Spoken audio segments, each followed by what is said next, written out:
This is pure Tamil. என் பேர் மது. இன்னைக்கு நம்ம என்ன பார்க்க போறோம் அப்படின்னா, நம்ம நிறைய ஸ்டாக்ஸ்ல எல்லாம் இன்வெஸ்ட் பண்ணும்போது அந்த ஸ்டாக் கீழே போகுது அப்படின்னா நம்மளுக்கு ஒரு பதட்டம் வரும்ல, நம்மளுக்கு ஒரு ப்ராஃபிட் கிடைக்குமா கிடைக்காதா அப்படிங்கிற மாதிரி. இப்போ ஒரு நல்ல ஸ்டாக்ல நம்ம இன்வெஸ்ட் பண்ணோம் அப்படின்னா அந்த பதட்டம்லாம் பட தேவையில்ல. இப்போ நான் என்ன ஸ்டாக்கை பத்தி சொல்ல போறேன் அப்படின்னா எஸ்பிஐ. அதோட ஒரு ஹிஸ்டரியை தான் நம்ம பார்க்க போறோம். நம்ம எல்லாருக்குமே தெரியும் என்எஸ்சி அப்படிங்கிறது வந்து 1990s வந்தது. அதுக்கப்புறம் வந்துட்டு எஸ்பிஐ 1995 உள்ள கொண்டு வந்தாங்க. அப்போ ஸ்டார்டிங் ஸ்டாக்கோட வந்து பிரைஸ் எவ்வளோனா 18 ருபீஸ்ல இருந்தது. இப்போ கரண்ட் வேல்யூ எவ்வளோ இருக்குன்னா வந்து 880 அந்த அளவுக்கு இருக்கு.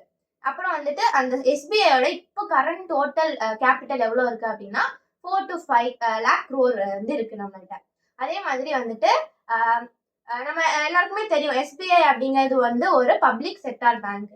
அது வந்து ஒரு பிரைவேட் பேங்கா மாத்த போறாங்க அப்படிங்கிற மாதிரி ரூமர்ஸ்லாம் வரும்போது அந்த ஸ்டாக்ஸ்லாம் வந்து கீழே போயிட்டு மேலே வந்திருக்கு. அதே மாதிரி அந்த வாரா கடன் அதெல்லாம் உங்களுக்கு தெரியும். அந்த டைம்ல எல்லாம் ஸ்டாக்ஸ் நல்லாவே கீழே போயிட்டு மேலே வந்திருக்கு. உங்களுக்கு நல்லா தெரிஞ்ச இஷ்யூ வந்து ஹர்ஷத் மேத்தா இஷ்யூலாம் போயிட்டு இருக்கும்போது ஸ்டாக்ஸ் வந்து நல்லா கீழே போயிட்டு மேலே வந்திருக்கு. இதெல்லாம் மீறியும் வந்துட்டு எஸ்பிஐ வந்து எஃபிஓ அப்படிங்கிற ஒன்று வந்து கொண்டு வந்தாங்க. எஃபிஓ அப்படின்னா என்னன்னு அவங்க எல்லாருக்குமே தெரிஞ்சிருக்கும்.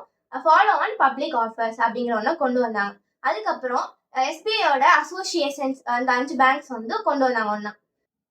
இப்போ ஒரு நல்ல ஸ்டாக் அப்படின்னா வந்துட்டு அவங்க வந்துட்டு ஒரு போனஸ் அனௌன்ஸ் பண்ணணும், ஸ்பிளிட் அனௌன்ஸ் பண்ணணும், அதே மாதிரி டிவிடெண்ட் கூட அனௌன்ஸ் பண்ணணும். அப்பதான் பீப்புள் வந்து இதுல இன்வெஸ்ட் பண்ணா நம்மளுக்கு ஒரு ப்ராஃபிட் அதிகமாகும், லிக்விடிட்டி அதிகமாகும் அப்படின்னு நினைப்பாங்க. நம்ம 2010ல கூட பாத்தீங்கன்னா 1:10 ரேஷியோல ஸ்பிளிட் அனௌன்ஸ் பண்ணாங்க. அதே மாதிரி 2014ல வந்துட்டு 1:1 ரேஷியோல வந்துட்டு போனஸ் அனௌன்ஸ் பண்ணாங்க. அதே மாதிரி டிவிடெண்ட் கூட அனௌன்ஸ் பண்ணாங்க. இப்போ 2021ல 4 rupees 50 பைசேல வந்து டிவிடெண்ட் அனௌன்ஸ் பண்ணாங்க. அதே மாதிரி 2022ல வந்துட்டு 7 rupees 30 பைசேல டிவிடெண்ட் அனௌன்ஸ் பண்ணாங்க. அதே மாதிரி 2023ல வந்துட்டு 4 rupees 10 பைசேல டிவிடெண்ட் அனௌன்ஸ் பண்ணாங்க. அதே மாதிரி ஒரு ஸ்டாக் வந்துட்டு ஒரு வருஷத்துக்கு அட்லீஸ்ட் 10 to 15% ஆகுது மேலே போகணும். அதிகபட்சம் 20% கூட மேலே போகலாம். இப்போ ஒரு கம்பெனி அப்படிங்கிறது வந்து தொடர்ந்து ஒரு 3 வருஷத்துக்கு ஆச்சு அது மேலே போகணும் அப்படிங்கும் போது மட்டும்தான் ஒரு நல்ல குரோத்ல இருக்குன்னு அர்த்தம். அது மறுபடியும் ஸ்லோ டவுன் ஆகும். ஃபார் எக்ஸாம்பிள் சொல்றதுக்கு வந்து இப்போ நானே ஓடுறேன், என்னால் வந்துட்டு கண்டினியூஸா ஓட முடியாது. நான் ஒரு இடத்துல ஸ்லோ டவுன் ஆவேன், அப்புறம் மறுபடியும் என்னோட எனர்ஜி இன்க்ரீஸ் பண்ணுவேன். அதே மாதிரி தான் ஒரு கம்பெனியுமே. அது வந்துட்டு மேலே போயிட்டு மறுபடியும் ஸ்லோ டவுன் ஆகும். அந்த கீழே போகிற டைம்ல நம்ம வந்து ஒரு பயாண்டிக் கிடைக்கணும் அப்படின்னு நினைக்கிறவங்க இன்வெஸ்ட் பண்ணலாம். அதே மாதிரி வந்துட்டு ஒரு ஆவரேஜ் பண்ணணும் அப்படின்னு நினைக்கிறவங்க கூட அதில் இன்வெஸ்ட் பண்ணலாம். இப்போ எஸ்பிஐ வந்துட்டு ஒரு கட்டத்துல டிஜிட்டல் பேங்கிங்குள்ள போனாங்க. அது வந்துட்டு அவங்களுக்கு மற்ற பிரைவேட் பேங்க்ஸ் கூட எல்லாம் வந்து காம்படிட் பண்ணி ஒரு சக்சஸ் கொடுத்தது. ஸ்டாக்ஸ்லாம் மேலே போச்சு. அது மட்டும் இல்லாம கவர்மெண்டோட பாலிசிஸ்லாம் இம்ப்ளிமெண்ட் பண்ணி அதை ப்ராப்பரா அவங்க ஃபாலோ பண்ணனால அது அவங்களுக்கு ஒரு நல்ல குரோத்தை கொடுத்தது. அது மட்டும் இல்லாம ஆர்பிஐ அந்த பாலிசிஸ்லாம் ஃபாலோ பண்ணும்போது ரேட் கட் பண்ணும்போது இன்க்ரீஸ் பண்ணும்போதும் ஸ்டாக்ஸ் மேலே கீழே போகும்போது ஒரு கட்டத்துல அது மேலதான் போச்சு.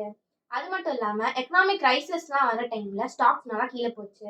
ஃபார் எக்ஸாம்பிள் வந்து கோவிட் வரும்போதெல்லாம் ஸ்டாக்ஸ் நல்லா கீழே போச்சு. அப்புறம் வலுவா இப்போ வரைக்கும் அது மேலதான் போயிட்டு இருக்கு.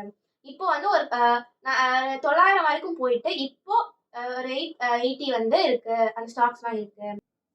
இப்போ ஸ்டாக்ஸ்லாம் மேலே போறதுனால எஃப்ஐஎஸ்லாம் வந்து விற்க ஆரம்பிச்சிட்டாங்க. ஏன்னா முன்னாடியே சொன்ன மாதிரி ஸ்டாக் ஒரு வருஷத்துக்கு வந்து 10 to 15% போகலாம். ஆனா இப்போ ரேபிட் க்ரோத் ஆயிடுச்சு, அது ஓவர் வேல்யூ ஆயிடுச்சு அப்படின்னு சொல்லிட்டு அவங்க விற்க ஆரம்பிச்சிட்டாங்க. அதனால ஸ்டாக்ஸ்லாம் கீழே போகுது.